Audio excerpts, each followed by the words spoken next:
Get this webinar started very shortly. We'll just allow it a couple of minutes, allow people to join, allow people to sort their audio, and we'll get started very shortly.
Right, we've hit 10 o'clock and we have critical mass, so we'll get this webinar underway. So welcome everybody. It's great to have you all on board to hear about business email compromise.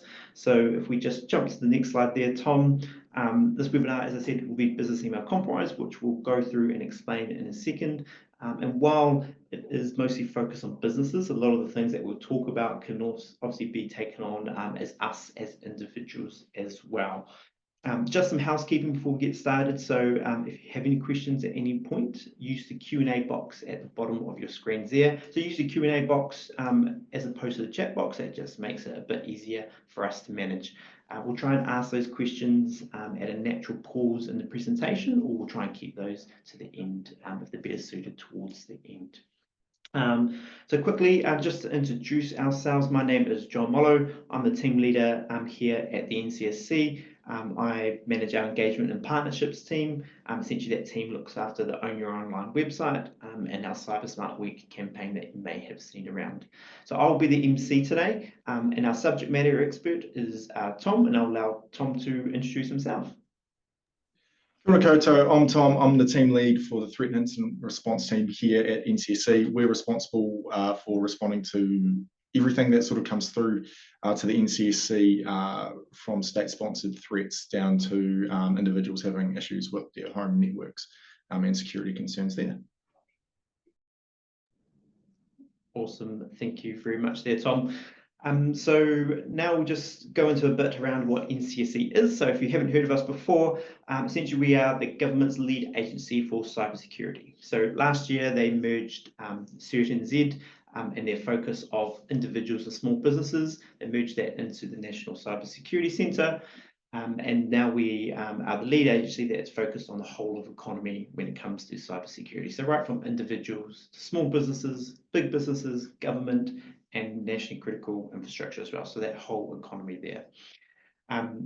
One of the platforms, one of the websites that we provide is Own Your Online. What it is a website targeted for individuals and small businesses to make cybersecurity easy to understand. So on there, you'll find a whole bunch of resources and guides to help educate people around cybersecurity, help them to see what are the latest scams and threats coming up. So by all means, won't be offended while we're on this webinar. Go and check Own Your Online in the background, have a look through, might help you inform some of the questions that you have for Tom and I this morning. Cool. All right, Tom, I'll hand over to you to kick us off into our presentation. Excellent. So I'll just start a wee bit broad at first. So and talk about the scale of incidents that we see across the country. So in the last 12 months, or now in the 2023 to 2024 period, we saw a total of 7,122 total incident reports are reported to the NCSC. We know that number's a lot higher when we have numbers from police and some of the other reporting mechanisms as well. But from the NCSC view, that's how many we had.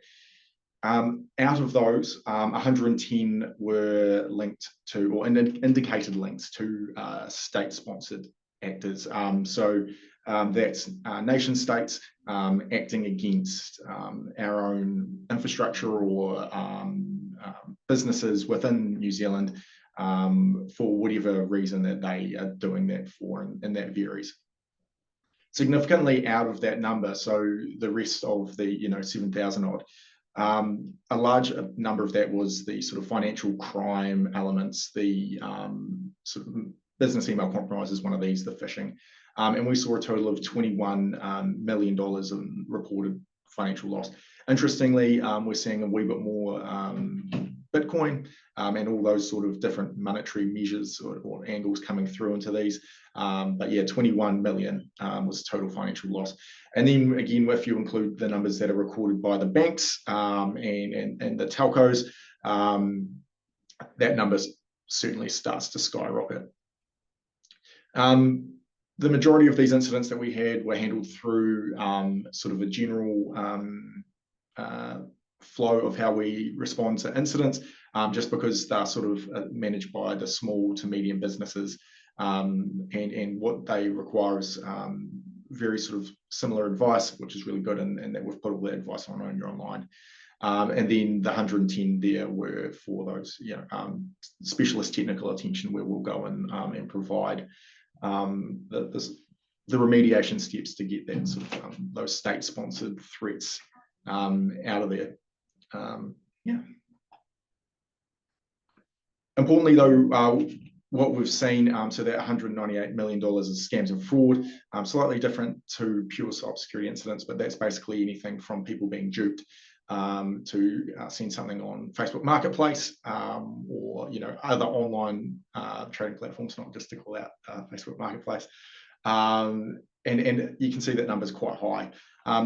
Worryingly as well, it's the mental stress that we've seen, especially around what is everyone's aware of the sort of cost of living at the moment. People losing even at $20 here and there, or a couple hundred, that adds to the personal stress and the mental toll that takes on the individual. And we've certainly seen that come through. Our incident responders are dealing with a lot of anxiety and mental hardship that has come through these online security incidents. Worryingly though, if you're the person that's been impacted, there's it can sort of spread out from there, and so you might have information or information and data loss on a site, and this is where business email compromise starts to come into it, is that they the business might be impacted, but then it's the sort of secondary impacts to people that might have just lost, a username or an email, and then that opens them up for further attacks from these criminal groups.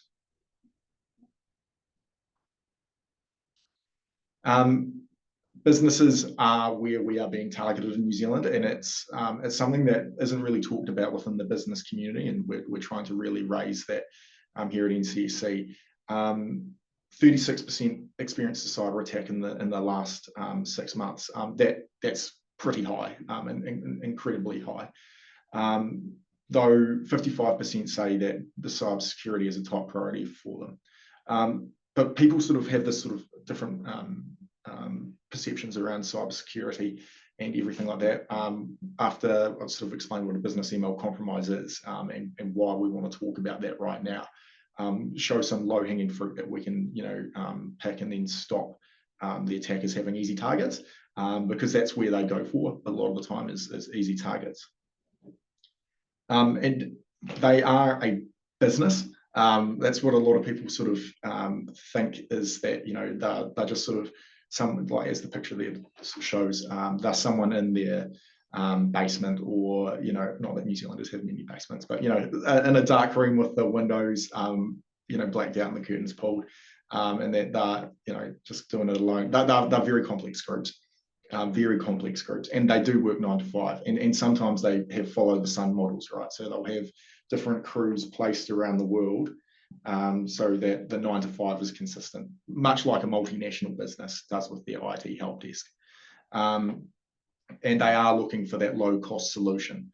So they will send mass phishing emails out. They'll go and go on to the dark web, or which is essentially, for those that don't know what that is, that's just like, that's Google, but it's not referenced by Google, is the easiest way to describe that.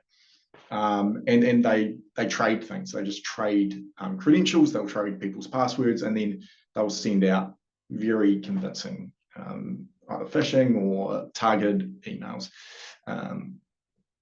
And so these are the sort of things that they send out. Phishing and credential harvesting. Credential harvesting sounds like something you do in a paddock, but it's actually when someone will try and get all your credentials out of you or someone you know or something like that, and they'll use that as a vector to get into your networks. Investment scams, recovery room scams, they're exactly what it sounds like. They'll try and get money out of you or your business or things like that. Another one is very similar to investment scams, and the methodology behind it is actually very similar as romance scams as well. That's certainly something that a lot of Kiwis are falling for day in day, but it's not really talked about, that one, certainly, because of the shame that it can bring in, and the isolation that it can bring in, the mental sort of aspects to that. So just to clarify there, Tom, by credentials, right, we mean essentially people's passwords and usernames, essentially, right? Those are the what we mean by credentials. Still mute there, Tom. Yeah, absolutely. Yeah, absolutely. So it could be anything that's sort of like the keys to get into your house, essentially. It could be something small. People have their date of birth or their pet's name or things like that that they use as credentials. And so even just small bits of information, you can think of it as information harvesting. Yeah. And just got a question that's popped in. So what is a recovery room scam? Recovery room scam. How would you explain that to someone? Yeah, so a recovery room scam is it's quite a complex sort of attack and a scam.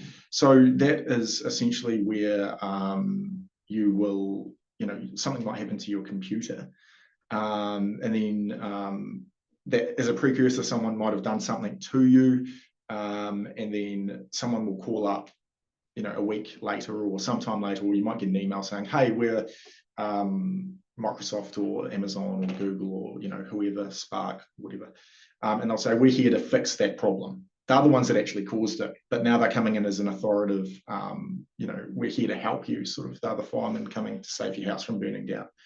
And then so that automatically has trust in it, and then they go through your entire network or bank accounts. Yeah, perfect. And that's a really good example. And I think quite often we also see it on Facebook, right, where people post and say, sorry, my account has been hacked. And you all of a sudden get a whole bunch of comments saying, oh, I can help you with that. So there are a few different forms of recovery room scams that people should just keep an eye out for. So yeah, sorry, I'll let you keep going. No, that's great call out, because like Kiwis typically we're trusting. I think so.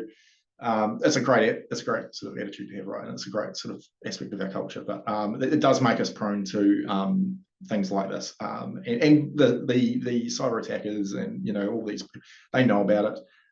They know that Kiwis are trusting, and so that one is quite malicious.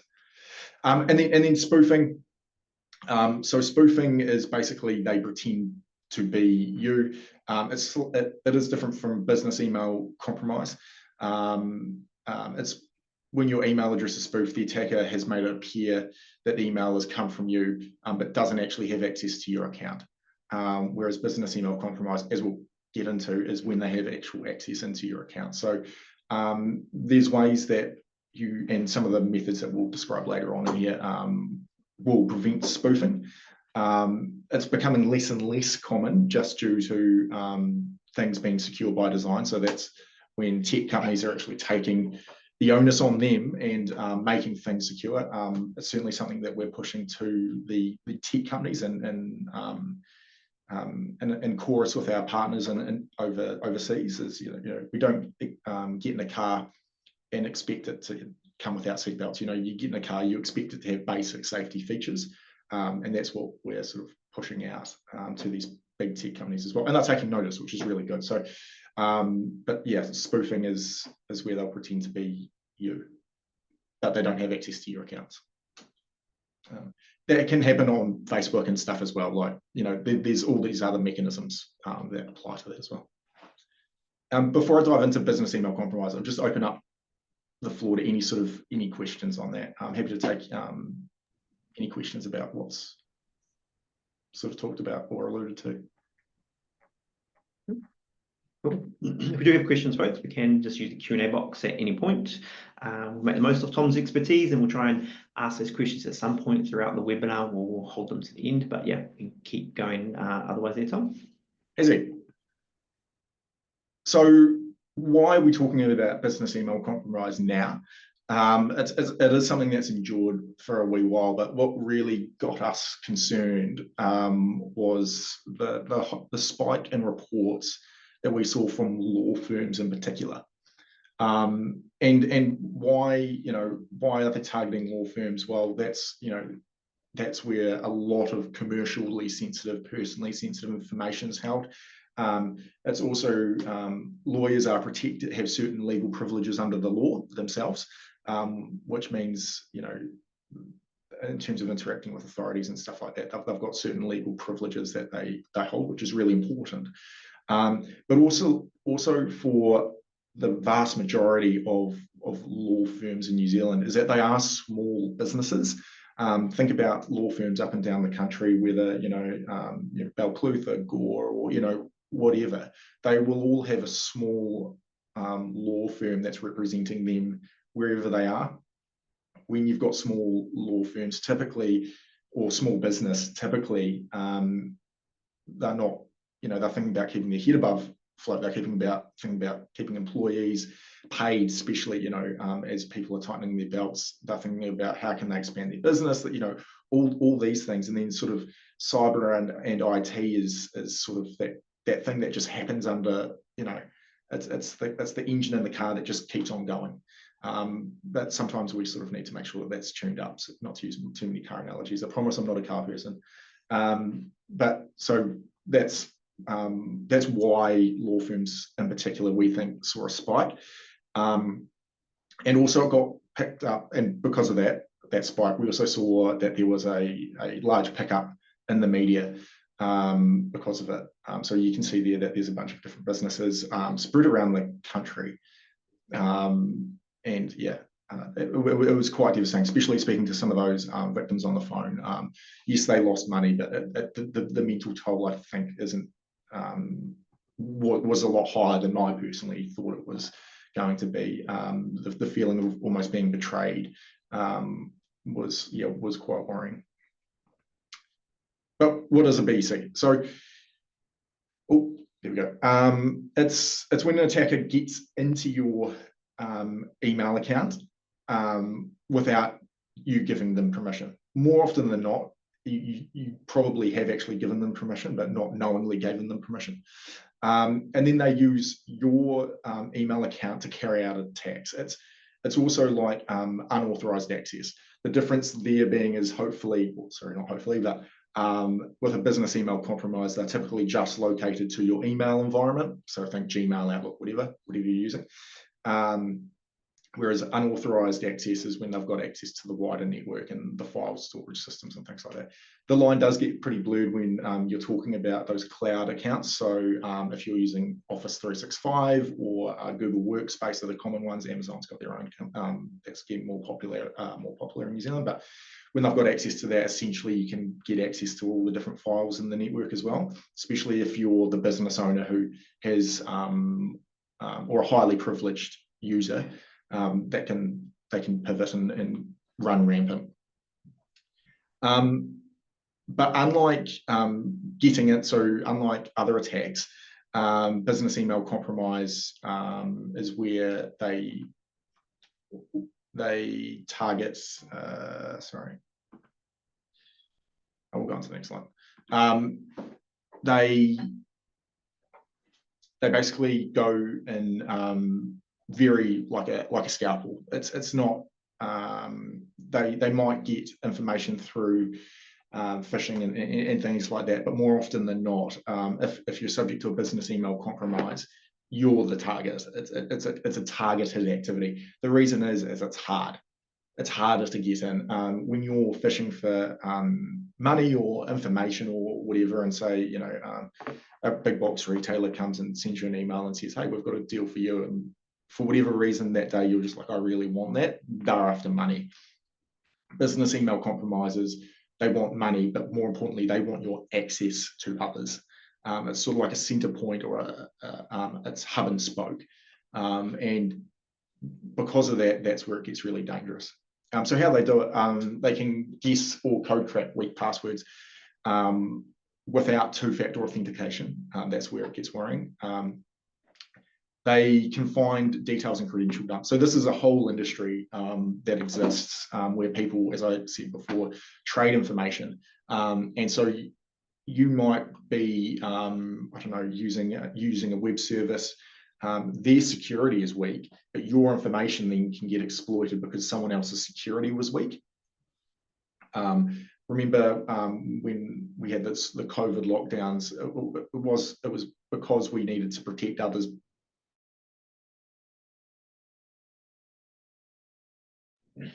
So I think Tom's frozen there for a second there, Tom.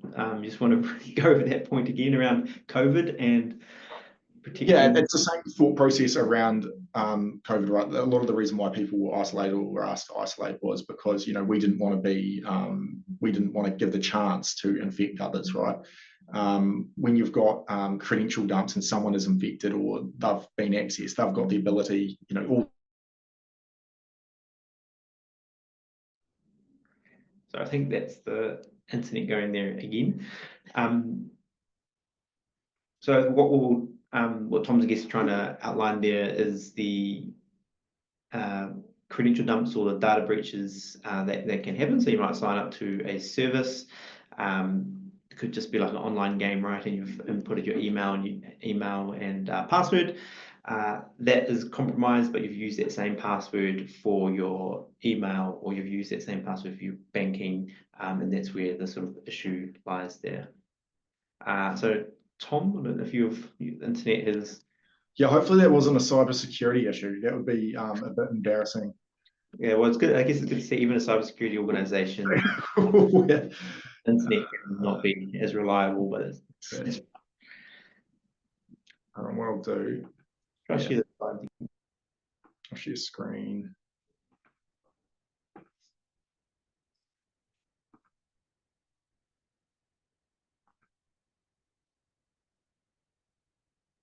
All right, let's get that back up and running.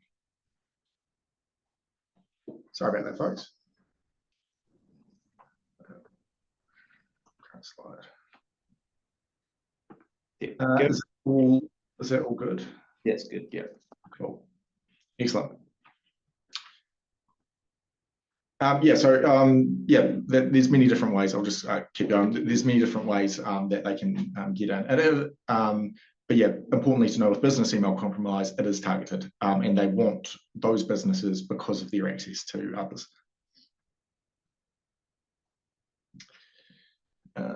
Sorry, I'll just move stuff around the screen.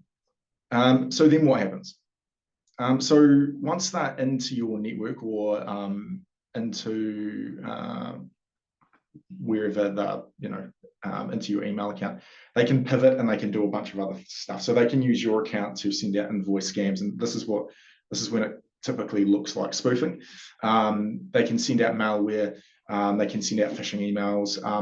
Worryingly, for the legal sector in particular, is the espionage and information gain aspect on it.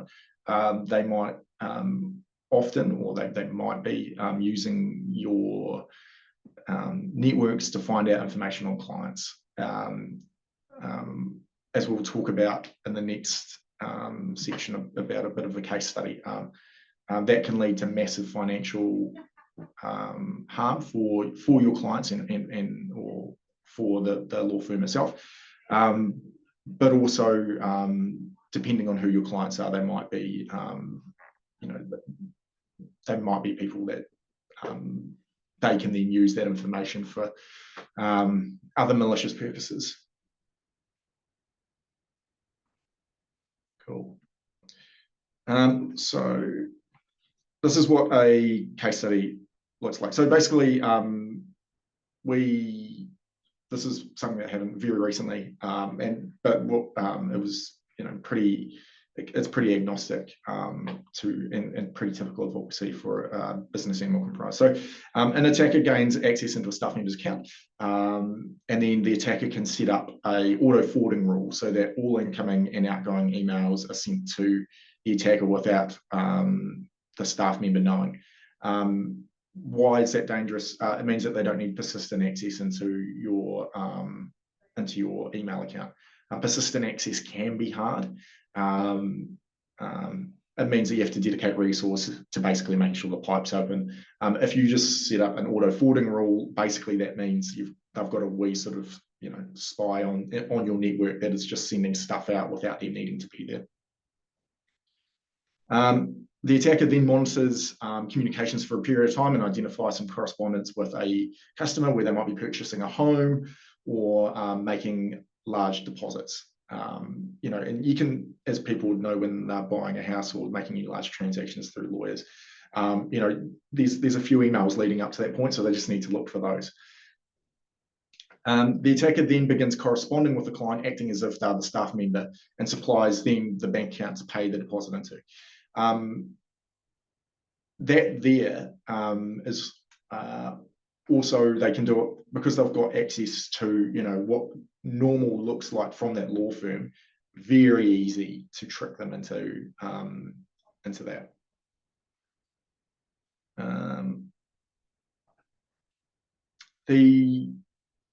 In this case, though, the client thought it was suspicious that the payment was required earlier than it was originally planned, which was good. They sort of had a wee red flag, but went to the bank to facilitate the payment. So they thought something was fishy, and then they went to the bank and said, "Hey, is this, you know, can we do this in a branch?" Then the bank recognised that this was an offshore account facilitated by the bank, and that this was unusual. The client then called the law firm to check the details, and the staff member who they'd been communicating with confirmed they were not, that it was not them requesting payment. And then it was stopped, thankfully. And, you know, I think in that case it was a couple $100,000. So yeah, quite a lot of money. Yeah. So one of the important points there, Tom, around, so the attackers are staying on the network. They're kind of watching for a while. They're not just in and out, right? Like they're sort of taking their time, and they've got access quite easily, relatively, to their emails, because through things like either they've got their password through a data breach, or they've hacked it because the password's not a good password. So they've got an easy, they spend a bit of time looking, and then all they need to do essentially is try and change a few digits, or the digits on an invoice, essentially. Yeah, I mean, and that's just if they want money as well. So you think of all the other things that they can change within a contract or things like that. If this case, it was the attacker was just wanting money. But if they want to, you know, alter data or you know, things like that, that can be pretty easily achieved through the same mechanism of them getting into the email accounts. Yeah. And we've had a question just pop up in here, and I think we'll get into some of the things that we can do, but they've asked, can you see the auto-forwarded emails if you look in your sent folder? So they usually appear in your sent folder, or do you need to look somewhere else for the rules that are set up? What's our sort of advice there? Depends on how they've set it up, but yeah, generally speaking, you should be able to see it in the sent folder. But then if they've set up a rule after it's been forwarded to automatically delete, and then automatically delete that from their, you know, the deleted folder or the trash bin, they've deleted their chain of evidence, or, you know, there's no chain of evidence there. So the way to check for it, and we'll certainly go into this next, but one of the ways that we check is going and seeing what rules are being applied. So, you know, these rules might be, you know, anything that comes from or has, I don't know, whatever in the title moved to this folder is typically what people have. Checking that they're legitimate as well, and people will name them similar. It takes a wee bit of effort to actually check for these things. Yeah, they do cover up their tracks quite a bit. Cool, thank you. Cool. As I've alluded to, and you can see it there, they are a sophisticated attack. They can be pretty hard to detect. But monitoring your business email compromise, your business email is important. And so if you're just doing continual monitoring, you know, I wouldn't be doing things every week, but periodically checking, you know, checking that auto forwarding rules aren't there, or if they are there, they're the ones relating to what you need them to be. See if there's filtering rules. So, you know, you can set up rules that filter spam out. They might filter out words or phrases in there that's like, is this a scam or something like that? So then you wouldn't even know that someone's complaining to you about them potentially receiving wrong accounts. And the one that is a wee bit harder to implement if you don't have an IT provider, but look at logs for any foreign IP addresses that are logging into it. If you're with an IT provider, or you know, there's a myriad of them out there, or a managed security provider, or something like that, then they will do that for you, or they should be able to do that for you. If it's the likes of, if you're just using a Gmail account or a small business Microsoft Outlook or 365 account, then that's a wee bit harder to set up. Cool. So we'll just get into like the low-hanging fruit. So this is the stuff that we know stops like attackers. And typically these are like very agnostic to the problem. So it will protect your business from business email compromise, but because the protections are built and you know, in the way that they are, it will actually protect your online accounts from various different attacks. So the first one that I highly recommend is turn on two-factor authentication, or multi-factor authentication is sometimes talked about. Basically, this means that you have another app, or it could be a hard key, like I don't know, like a wee stick, that authenticates you in another way. So it's not just using your username and password; it's using another method. So biometrics is another way of doing it.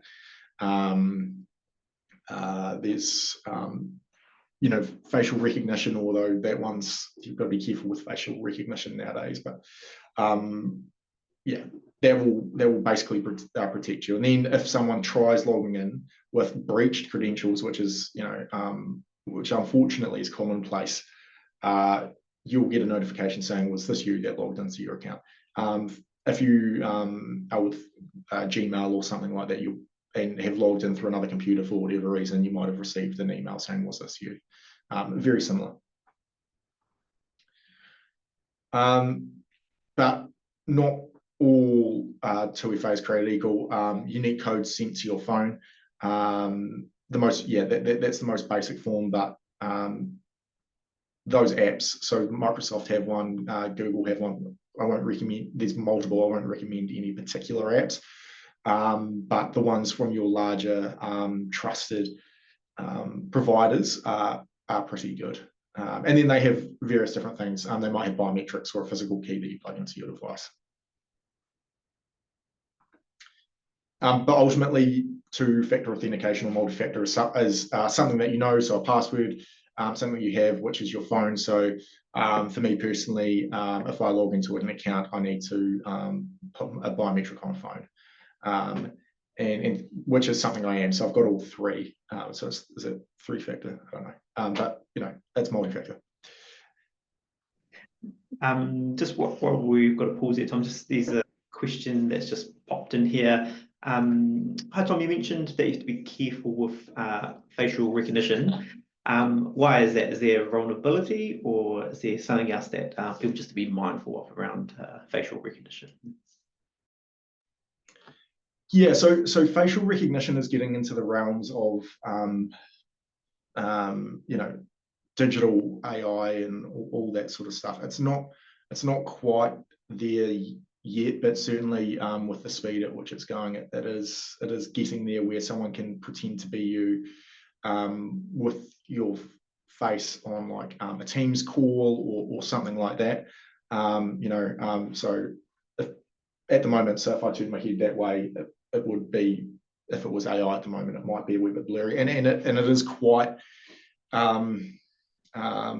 like computer intensive in terms of creating it, and the attacker has to be sort of really dedicated in getting to it. So for a normal business email compromise, at the moment, or for multi-factor authentication, at the moment, it's still pretty good for most people because the amount of computing power that's required to fake that is very high.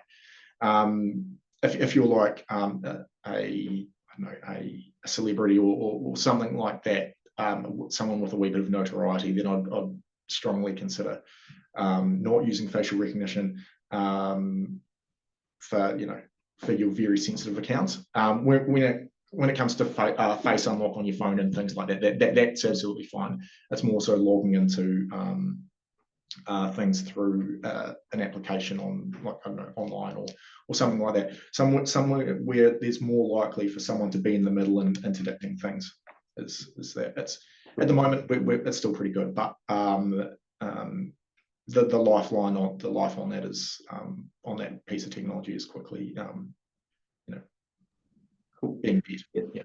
Thank you, Tom. And I think there's an article that we have on your online actually that sort of ranks or shows the different forms of 2FA and what ones are better than others. So we can post that for folks to have a look at as well.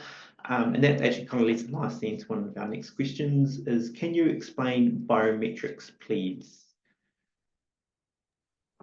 Yeah, so biometrics are it's various things. It's like an overarching term for like you physically. So think fingerprints, think iris scanners. They're the two sort of core ones. I could nerd out on this, but getting into deeper biometrics, they might shine a light at, your phone might have a infrared light that shines into your face and that detects just different ways that your face reacts and things like that. So it's like who you are physically is probably the best way to describe it. Cool, thank you, Tom. And I've got one other question here, which we might just touch on when we get to passwords, because it's around using the same password. So I'll come back to that question and let you carry on. So Tom's still on mute there. That's a nice segue. So I will just go through these. Yeah, so use long, strong, unique passwords. 16 characters. Who's going to remember that? But if you use like a passphrase, like pumpkin tree blue map, that's really good, and it's harder to guess. A sentence is pretty good as well, and then you classically you can replace alphanumeric characters with symbols. Don't use the same password across multiple accounts, and certainly avoid patterns and personal information. The way that a lot of people do it is they will have something and then they'll put like a Facebook in the middle, because that's their Facebook one, or they'll have whatever services in the middle. If you've been caught up in a data breach and someone sees that you've got, not to use Facebook as an example, but you've got Facebook in there, then the scheme is pretty much the same, or the pattern of how you've done your words is pretty much the same. And then if they want to see if you've got a Gmail account, then they can put Gmail in between. So avoid doing that. Password managers can help, and they do help. What you want to look for with a password manager, and I think there's we've got articles on your online as well, but it should be on device encrypted. So that means it's stored locally on. So if you've got a phone, which is typically where people have their password managers, it's on your phone. It's not stored somewhere in a cloud or somewhere where it's more likely to be breached. the reason why it'd be more likely to be breached in the cloud is because for the attacker to go, you know, there's more bang for buck. They won't just get your password, they'll get everyone else's as well. That's not to say don't trust cloud, but it's just that wee bit better if it's stored on your device, and stored locally is another term that they use. And then a thing that you can do to see if you've actually been breached is go to haveibeenpwned.com. So basically, this is a bunch of security researchers and people in rooms with curtains drawn and, you know, monsters sitting on their desks, scouring the internet and basically seeing if people's accounts have been breached, and then posting it on here for, you know, basically they just want to keep the internet a safer place. So and then you can just enter in your password or enter in your email account and see where you've been caught up in a breach. A lot of people in New Zealand have probably, if you've traveled to Australia and used an Optus SIM, are probably caught up in the Optus breach that happened a few years ago now. So then you just have, basically it gives you a checklist of stuff that you should probably go back and change. Or even if you don't use those accounts anymore, just delete them. It's pretty easy to set up new accounts. Cool, that's really useful there, Tom. And we sort of touched on this question already, but is it really as bad as they say it is to use the same password across different accounts and different devices? I think you sort of touched on it there and earlier around using the same password on one account that might not be as secure, then that gets breached or hacked, then they can use that same password across your email and your banking information. Is that right there, Tom? Yeah, essentially it's like having one key to your entire house. You know, but maybe you want more rooms secure than others. With password managers, they can randomly generate passwords, and technology is getting to a stage now where we've got, it's not mentioned in here, but passcodes and passkeys are sort of machine-to-machine authentication. And that's even better than passwords. There's an article online about that as well. But yeah, certainly using the same password across multiple accounts, I would be highly recommending not doing that. Cool, that's really useful. And I guess one of the main takeaways is, you know, we know people have a lot of accounts, but if you just focus on having a long, strong, unique password and implementing 2FA on your main account. So we think of our main accounts as our banking, our email, social media, and obviously any other sort of financial services unit. So just in the first instance, at least, just look at implementing 2FA, implementing this password device on those main accounts there if you're going to do anything. And that actually leads nicely to this next question, which comes up a lot of the time. But do you have a password manager that you recommend, Tom? I think you touched on some of the things to look out for, but is there a certain one that you can recommend? Yeah, so I suppose being government, I can't recommend a service personally, but what the characteristics that I can point you in the right direction for, it needs to be on device secured on your device or on device encryption. They use a couple of different ways for that, methods for that. What you're seeing now is your big service providers are doing a pretty good job at this. So the one that you're using might be okay, and they're doing them for free. Again, this comes back from us and our partners pushing secure by design practice, right? We want, you know, as I said before, you don't jump in a car and expect it to be, you know, have to pay extra for seatbelts sort of thing. So a lot of these big organizations and big sort of companies are doing that intuitively. So I'd recommend having a look at those ones. The downside to those big ones is if there's a vulnerability, then, you know, more people are likely to be, you know, impacted. But yeah, on device encryption, or you know, they sell it different ways, and usually they're free. If you're using a free one that's not one of those big the bigger companies, just be careful and read the terms and conditions and things like that on them. Just do a wee bit more due diligence. Yeah. Cool, thank you, Tom. That's really useful here. And this next question is, if you had old email addresses and no longer used, how can you kill those old passwords as you may reuse them for a current email? So I guess, is that kind of going to our point of we shouldn't reuse passwords and come up with new ones every time? Is that right? Yeah, I'd say that you just need to redo those passwords. If you're not using if there's an email account that you can't get into for whatever reason, or you don't use anymore, see if you can delete it. If it's just sitting there and not causing any harm, then that's fine. I would try and delete it, or transfer all your emails away and things like that. But certainly change the password that you're using for your current device or your current email address should be different to the one that you've previously used. Perfect, cool.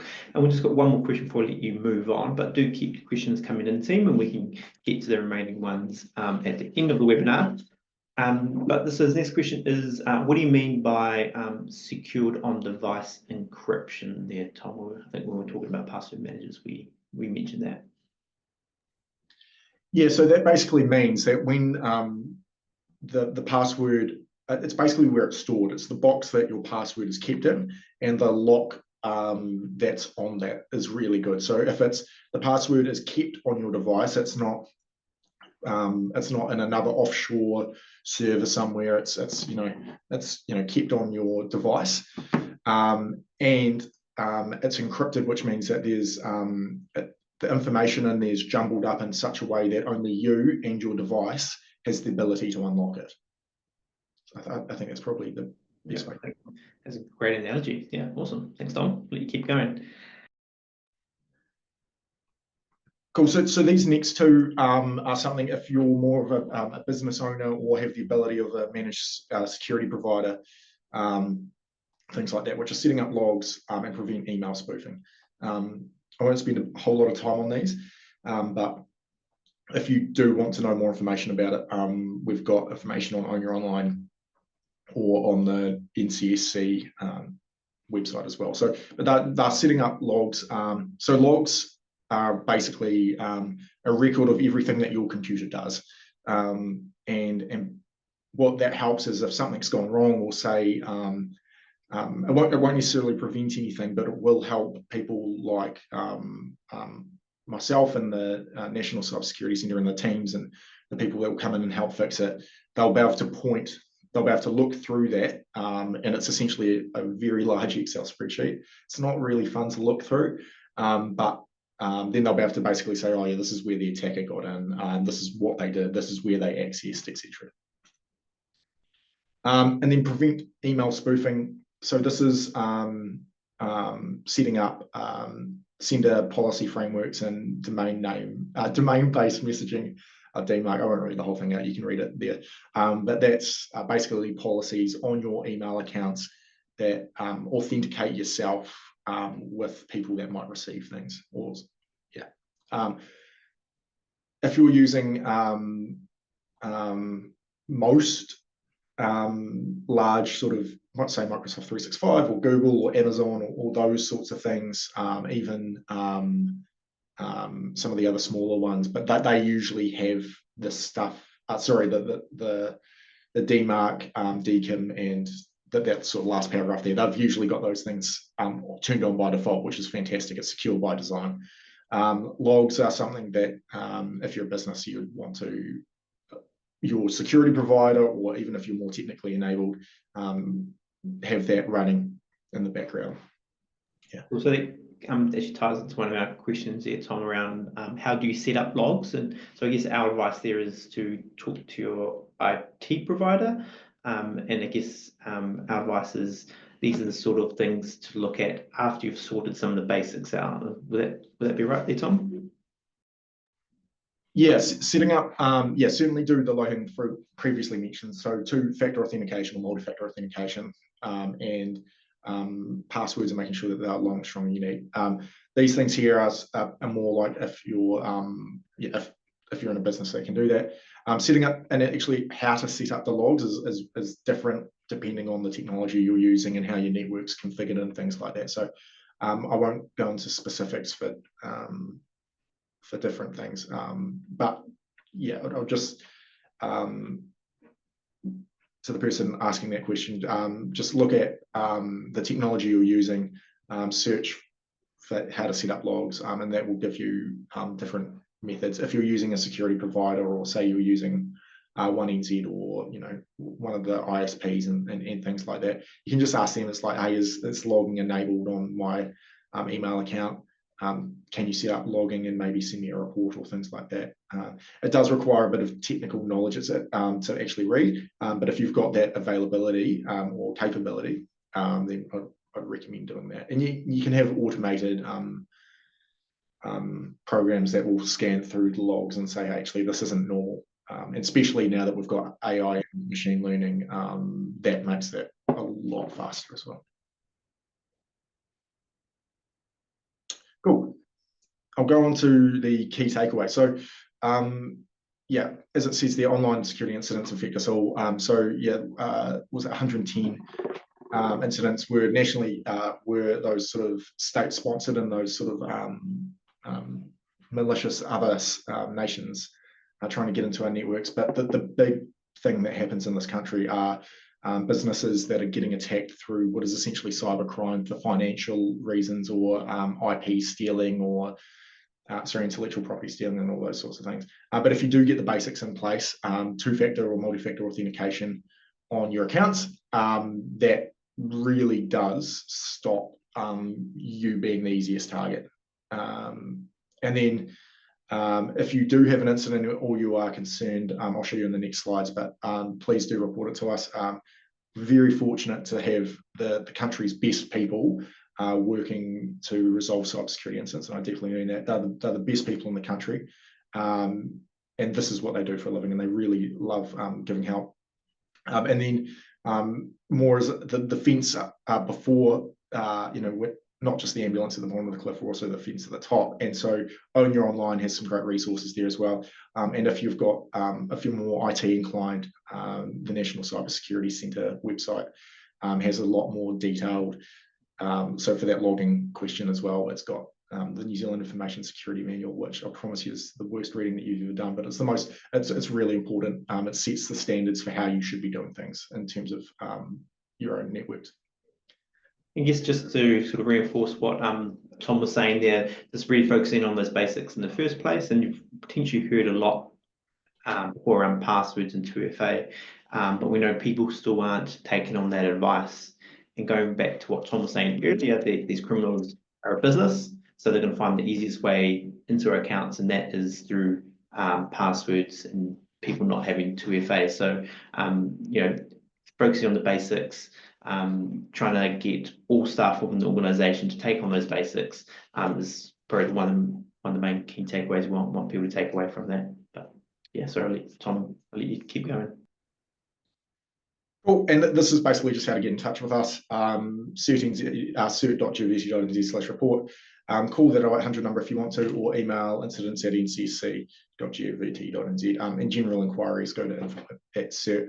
And we'll be able to help or point you in the right direction, or sometimes, so for ransomwares, we get a few people, quite a few unfortunately, people getting ransomware. Sometimes even just the authoritative pat on the back, and we call it a cyber hug, where it's like, actually, you're doing the right thing, you're doing everything possible to resolve this, can take a wee bit of stress off. And I think sometimes even just taking that wee bit of stress off can be helpful. So thanks for that. And happy to open up to any questions around this topic or cybersecurity or whatever. I'm very happy to answer anything. Cool. Thank you, Tom. We've got a few questions here, so about if folks have more questions, feel free to send them through now. If we don't get to them, we'll try and include them in the follow-up email that we send out to everybody, but we'll try and get through as many of the questions now. The one of the questions here is, do you have any tips for remembering whether certain accounts require symbols, numbers, caps, etc.? Is that just using a password manager there, Tom? Yeah, using a password manager helps. If you're using a passphrase, I forgot the example on the slide, but you can replace, an A for an @ or maybe if you want to throw people off even more, a hashtag or whatever. Sorry, I'm just looking at my keyboard. Yeah, so those sorts of things. Or using a password manager is really good. Password managers also have the added advantage of you can just copy and paste straight from the password manager. And they often suggest passwords that are really hard to beat as well. So you can just use the one that they suggest, and that is good luck remembering 10 of those because they are very long, strong, and unique. Awesome, cool. And this next one, I think it's quite a good one, very topical. So, in the event that my email account is compromised, what is the best course of action we should take? Yeah, so you need to secure that account as fast as possible. So what you don't want them doing is changing passwords and locking you out of the account. So if you think your email account has been compromised, essentially you're trying to get someone back out of the house, and then changing the lock on the door so they can't get back in again. So however you do that, that would be through a quick way to do it would be to implement two-factor or multi-factor authentication on your account and force everyone to log off, changing passwords, and then having a look at, potentially other things after that, which would be, checking that your Wi-Fi network doesn't have the default password and all those sorts of things. And you can get into sort of a branch tree of things that you'll then go up and check. But the first one would be you're trying to evict the person that's in there. And to do that, you would be to change your passwords. And essentially that would hopefully kick them off or see what devices are logged into your network. And you can do that through your Outlook or through your Gmail, and then kick them off and just kick every device off except the one that you're on. Yeah, and once you've done that, or if you're still unsure, report to us. And I guess that's the value that we can provide, right? We can help provide some advice around what people can do if there is a compromise. So we can actually put that contact screen up again if you like. We don't go back to that slide. It's just asked to put the contact. So yeah, but that's where you can reach out to us, find out some more information, and report an incident as well if you have an incident. So just jumping into another question here. So what can people do if there is a breach showing and have I been pwned? Like if they've put the email in and they've come up, what should they do there, Tom? Yeah, so see if you're using that account still, and see if that password that's used on that account is a password that you use on other accounts. That would, and then go through and change. So essentially you want to secure that first. Then depending on the breach, there might actually be some information concerns about that. So, if the information that you gave that service is, say, like your passport information, or hopefully it's not, but your IRD or banking details or things like that, you then need to go to those services and say, hey, look, I've been caught up in a breach. Can I get those changed? They're very, very responsive on those. Certainly the banks are very, very getting and are now very responsive to these sorts of things. Cool. This next question here is, are song titles any good for passwords, Tom? Would you recommend a song title for a password? I guess we probably want them to be a bit more random, right? Like, that opens up people to dictionary attacks maybe. So, I mean, it's better, better than an 8-character password, but we could, could make it a bit more random just so we're, because essentially what people do is load up song lyrics, song titles, dictionary words into their computer, into their software, and it runs through a whole bunch of iterations to try and crack passwords. So while it's better than having a small password, I think, making it a bit more random, maybe it's a song that only using that as a password. Yeah, and what that could open up the doing as well is that typically language follows a certain pattern or way. If you use the word I, for example, it's going to be I have, I am, etc. So that's the way that they guess those passwords if they're brute forcing it. And so they basically just use the most common things that come after the next word, and then when they think they've got the next word right, they'll use the most common. It's another way that large language models are trained as well. Yeah. This next question here is a bit more of a practical one. How can you access your device password manager if your phone is lost, damaged? Yes, how do you get your passwords if that happens? Yeah, it's hard. It's that's a really good point. So you probably you couldn't. If I would, you can write down, a classic pen and paper, sort of the analog techniques of writing stuff down and storing it in a safe place still definitely work. So if you've, say, got your main Google account or your main Outlook account or Microsoft account, even just storing that password in a really safe place, and and wherever that safe place is for you, outside of your phone and outside of your sort of digital environment, would help you get there. Cool. And I know, if the phone is damaged, but you still can access it, you can potentially download files from it potentially. But obviously, just something to think about there when we're setting those things up. And we've got time for just maybe for one more question. But if you do want to send through questions, by all means do that, and we can try and answer those in our follow-up email. The question's been really great team. And before we answer this, just to remind folks, or just to let folks know that when the webinar does end, you'll get a pop-up questionnaire with a bit of a survey. So if you can give 2 minutes of your time to fill that in, that will be greatly appreciated there. Goes for payroll. So this final one there, Tom, is says, thanks, Tom, for the detailed presentation. Separate from the BEC attack, you mentioned investment schemes. Has your team been seeing cases about WhatsApp account takeovers where the attacker then uses the WhatsApp number to do similar activities like a BEC attack? What can people do in these cases to protect and to recover their accounts? And so is that just kind of things like 2FA like we talked about? Would that help there, Tom? Yeah, absolutely. So WhatsApp accounts, we have. We've seen quite a few of those, and the way, depending on how your account is set up, is how you would resolve that issue. If your account is tied in with, say, your whole Meta account or your whole Facebook, 2FA password change, and basically evicting them. Sometimes you might have to